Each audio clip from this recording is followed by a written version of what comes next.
દ્વારકામાં બોગસ દસ્તાવેજથી જમીન કૌભાંડનો આરોપ। દ્વારકામાં બોગસ દસ્તાવેજ કેસમાં 3 આરોપીની ધરપકડ। નકલી આધાર કાર્ડ, પેન કાર્ડથી જમીન કૌભાંડ આચર્યાનો આરોપ। બોગસ દસ્તાવેજ કરી 9,80,000નો દસ્તાવેજ બનાવ્યાનો આરોપ છે। દ્વારકા પોલીસે કુલ 3 લોકોની અટકાયત કરી છે। આ કેસમાં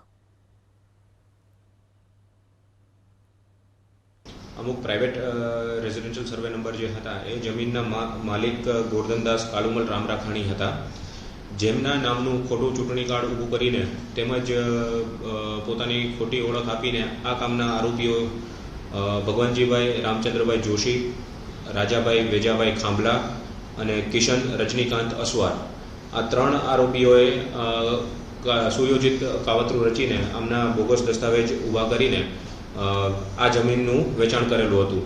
જે બાબત ધ્યાને આવતા ફરિયાદ પોલીસનો સંપર્ક કરીને ગુનો દાખલ કરાવેલો હતો, જેમાં આ 3 આરોપીઓને હાલ પોલીસે ધરપકડ કરેલ છે તેમજ અત્યારે રિમાન્ડ પણ મેળવેલ છે। એમના હાલ તેઓ રિમાન્ડમાં કસ્ટડીમાં છે।